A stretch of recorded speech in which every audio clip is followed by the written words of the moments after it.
Hey guys, how are you? I found a beautiful spot for my video today.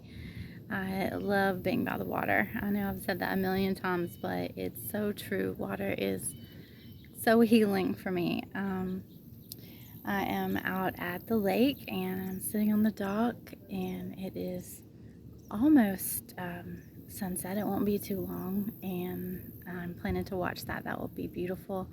I don't really have a big message for today. I just wanted to check in and see how everybody was doing, let you know that I'm doing great. I just want to encourage everyone to slow down. The rat race is not what we're here for. We are here, to learn our lessons and to love each other and to raise the vibrations of the earth. That's what I believe anyway. And it's just, it's a shame that we don't take time to smell the roses and listen to the birds and watch the butterflies and the dragonflies and get out by the water, take walks, be mindful. That's what mindfulness is. You're taking everything in, you're being very intentional about things, doing it on purpose and with the intention of appreciating your life, appreciating the beauty that God has put in the world, appreciating all forms of life, not just human form, but our animal friends and everything that there is outside to enjoy, everything that there is other than work, other than, running around to do this, do that, errands, cleaning, whatever the mundane things that you do on your normal schedule. Break away from that and make time to just be still.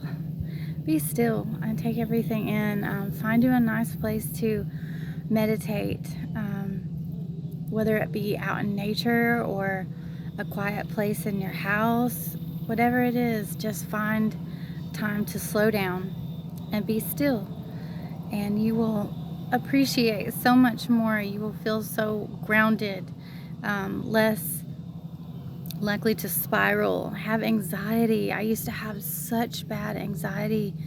I was thinking about that last night. I watched the end. Well, I've got one episode left, but the end of Firefly Lane, and I had not realized that on the last season that there's like 6 episodes that I never watched, and they are all so sad.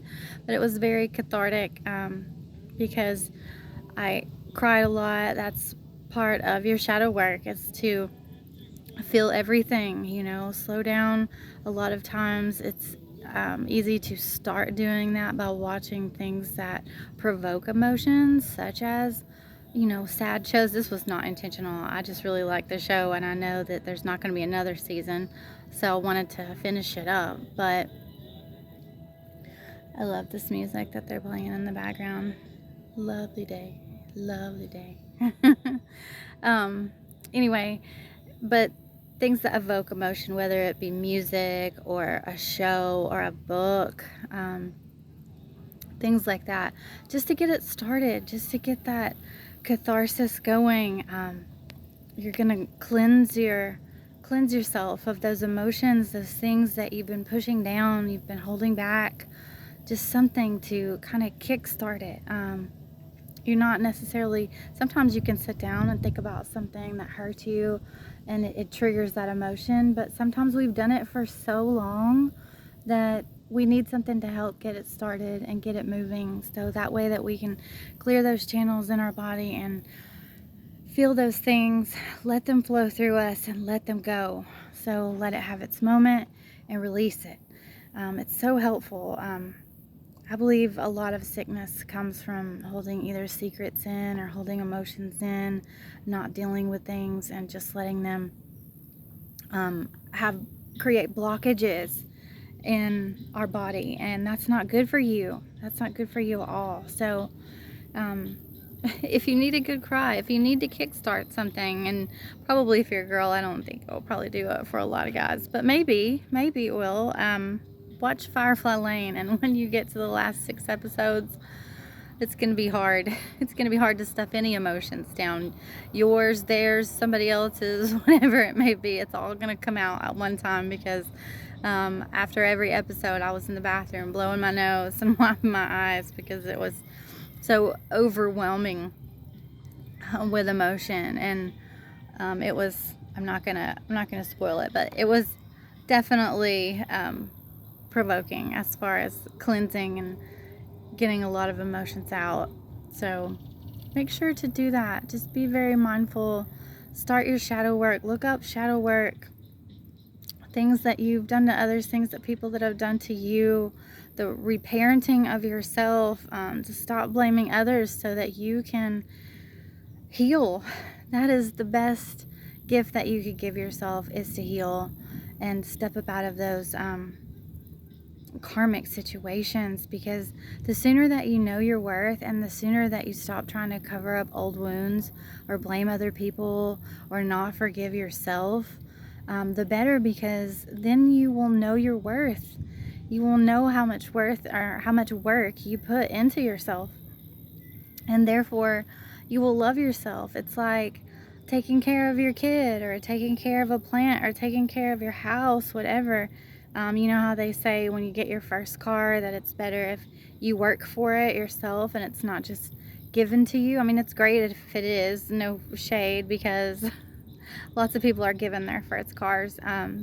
But it's a lot better if you work for something, because if you work for it, then you're going to put the time and effort. You're going to take pride in it. You're going to take really good care of it, as if something came easy to you, then it's just it's not going to be as important. You're not going to have invested. So you're going to take better care of those things, and yourself is no different. When you put work into yourself and you actually start walking on your path to healing and getting to know who you are and shedding away who you thought you had to be for the world or what others told you that you needed to be, then when you get into relationships, you're not just going to accept whatever, because you can give that to yourself.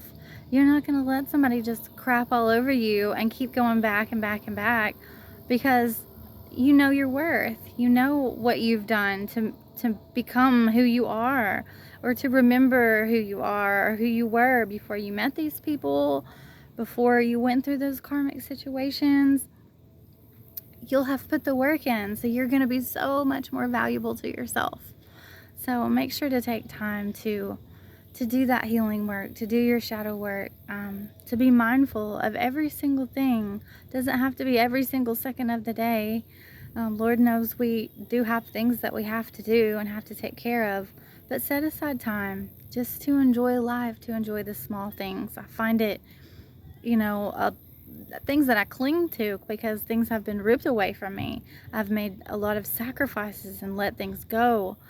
So it's been my baseline lately, is to be appreciative for the small things and find joy in the small things, because I don't have a lot of the things that I did before, and that's okay.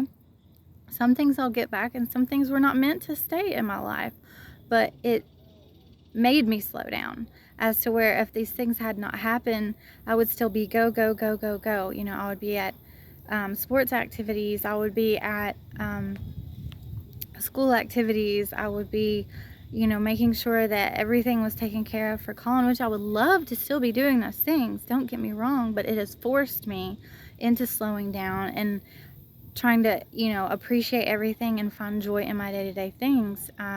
The smallest little things. I would still be making cakes and running myself crazy. I was thinking when I was in Dollar Tree earlier today, that how many times have I gone in Dollar Tree and dashed around trying to find craft supplies or cake toppers or things that would put the finishing touch on a cake.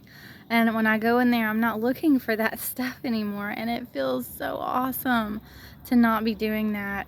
I do enjoy making cakes, and I loved having my own business, but at the same time, I was really spread thin, and I wasn't enjoying it anymore, because I was having to do more and more cakes to make the kind of money that I needed, and still falling short most of the time. But now that I'm forced to slow down, that I no longer have that business, that I don't have my child right now, it really, I'm not going to sit around and be sad. So I look forward to the little things that I've ignored or not have had time to slow down and enjoy, or not made time to slow down to enjoy. So it's very important to do that, not just when things are, ripped away from you and you're going through a time where you're rebuilding and you slow down because you have to, because there's nothing else, and you find joy that way. Make time to do it even when you are busy. It's like going to God just when things are hard or things are bad. Don't do that. If you slow down and you isolate and you're mindful and you meditate and you pray, you're going to have that relationship with God all of the time, not just when things are bad, all of the time. Even when you're bored, when you're happy, whatever's going on, you're always going to have that relationship with Him. And so you build that up. You've got that already established. You don't need to go to God and play catch up and say, sorry, God, I haven't come to you in a long time. Sorry, I haven't talked to you in a long time, but I really need you now. Make sure that you put forth that effort to have God in your life and work on that relationship every day, just like you would all of your other relationships that are important to you. Not just when you're in a deficit or when you need help. God wants to feel valued too, just like you want to feel valued in your relationship. You don't want to be on the back burner, right? So don't put God on the back burner. Make sure that you nurture that, tend that garden, tend the garden, work on it every single day. But that's about all I have. It's beautiful out here, guys. I don't know if you can feel the vibes, but it's about to be golden hour and it feels so nice out here with the breeze. So I encourage you all to slow down. Slow down and be still and take it all in, because life is beautiful if you let it be. If you pay attention to everything except the things that frustrate you and stress you out all the time, then you will have much less anxiety, and you'll thank me for it later, because I'm not on any anxiety meds. I don't smoke weed. I don't do any of the things that I used to do to relieve stress, because I have learned how to be still, and it makes a big difference to be still. I love you guys, and God loves you, and you're never, ever, ever, ever, ever alone. I'll talk to you later. Bye.